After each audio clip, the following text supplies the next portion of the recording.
আমরা আসছি আজ বুড়িগঙ্গা নদীতে। মামা আপনার নাম কি? মোহাম্মদ বসির। এই বসির মামার নৌকায় আমরা নদী পার হচ্ছি। তো বসির মামার সাথে আমরা একটু গল্প করব। আর এই যে দেখেন বুড়িগঙ্গা নদীর বর্তমান অবস্থা।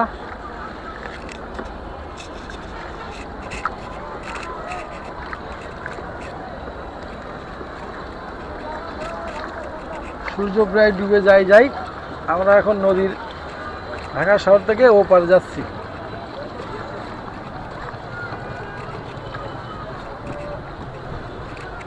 এখন বসির মামার একটা ইন্টারভিউ নেই। বসির মামা একটু বলেন কতদিন যাবত নৌকা চালান?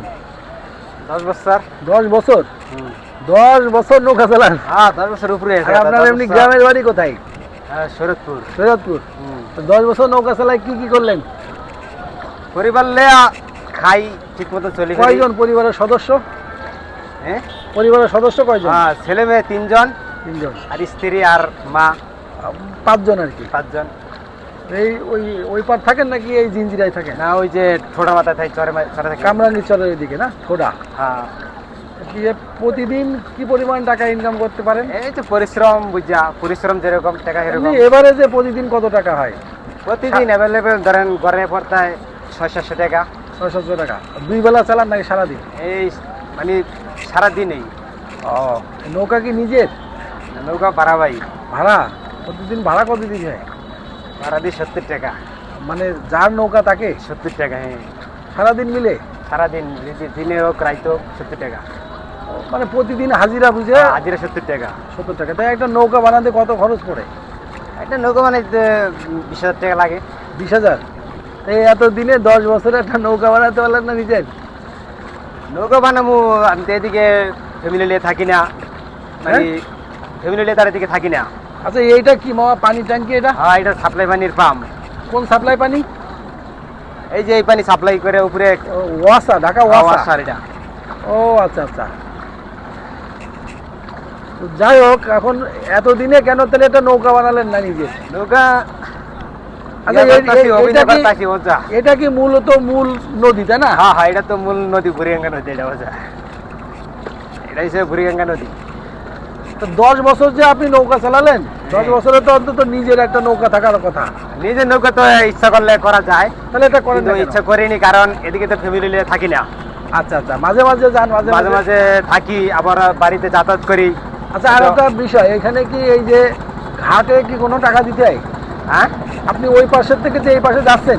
হ্যাঁ হ্যাঁ, সব দিকে কি আছে, ঘাটে টাকা দিতে হয়? ঘাট ভাড়া আছে সব দিকেই। কত টাকা দিতে হয়? এই গাড়িতে উঠছেন এখানে 100 টাকা, এই গাড়ি নামবেন এখানে 30 টাকা। 30 টাকা? তাহলে ওইটা কত? 100 টাকা? 100 টাকা। আর এটা 30 টাকা? 30 টাকা। 130? 130 প্রতিদিন। তাহলে প্রতিদিন 130, আর হলো নৌকা 70। নৌকা ভাড়া 70 টাকা। এই 200 টাকা প্রতিদিন খরচ। 200 টাকা প্রতিদিন খরচ। আর যা ইনকাম করতে পারেন? হ্যাঁ, আবার খাওয়ানোর টাকা আছে না। খাওয়া কি বাড়িতে যে খেয়ে আসেন না নাকি এখানে? না, খাওয়া তো হোটেলে খাই। হোটেলেই খান? হোটেলে খাই। আচ্ছা, আমরা এই মুহূর্তে বুড়িগঙ্গার মূল নদী পার হচ্ছি। সেই সময় আমাদের নৌকা চালক মামা, ওই যে মাঝি বসির ভাইয়ের একটা ছোটোখাটো ইন্টারভিউ নিলাম। প্রতিদিন মূলত উনি নৌকা চালায়, সকাল থেকে সন্ধ্যা পর্যন্ত নৌকা চালায়। মোটামুটি ওনার প্রতিদিন দুপুরে খেয়ে ধরেন প্রায় 300 টাকা খরচ। হ্যাঁ হ্যাঁ, 300 টাকা খরচ আছে পার ডে। আর যা উনি ইনকাম করেন সব কিছু মিলে ওই কি মানে 1000 টাকা ধরেন। 1000 টাকা মতো প্রতিদিন ইনকাম হয়। এই ট্রলারটা কোন দিক থেকে আসতেছে? ট্রলারটা এটা আছে এই যাচ্ছে খোলা মোড়ার দিকে? হ্যাঁ, মাদুর বাজার কাটতে। মাদুর বাজার না? বুড়িগঙ্গাতে এখন পর্যাপ্ত পানি। এখন বুড়িগঙ্গার পানিতে কোনো গন্ধ নাই। আর আমরা তাহলে কোন ঘাট টু কোন ঘাট পার হলাম? হ্যাঁ, এই যে টাঙ্কি কাটতে জিন্দিরা ঘাট। তাহলে বসির ভাই এভাবেই চলতেছে? ছেলে মেয়েরা পড়াশুনো করে? হ্যাঁ হ্যাঁ, পড়াশোনা করে। কষ্ট করে হলে ওদেরকে একটু পড়াশুনো করান। হ্যাঁ আচ্ছা। আর আপনি মাঝি বলে ওদেরকে যে মাঝি বানাইতে হবে সেটা তো না। ওদেরকে একটু পড়াশুনো করান, ওরা যেন ভালো কিছু করতে পারে। হ্যাঁ, বাট আপনি যেটা করেন সেটা খারাপ না, কিন্তু আপনি যদি পড়াশুনো করে ভালো সুযোগ পাইতেন তাহলে তো অন্য কিছু করতেন, তাই না? এমনি এই ঘাট আর নৌকার ভাড়া ছাড়া অন্য কোনো খরচ নাই তো, তাই না? খাওয়া থাকা ছাড়া? না, আর এমন কোনো খরচ নেই। যাই হোক, তাহলে আমরা ঘাটে চলে আসছি। আজ এ পর্যন্তই, আবার অন্য কোনো দিন অন্য কারোর একটা ছোট্ট ইন্টারভিউ নিও। আল্লাহ হাফেজ।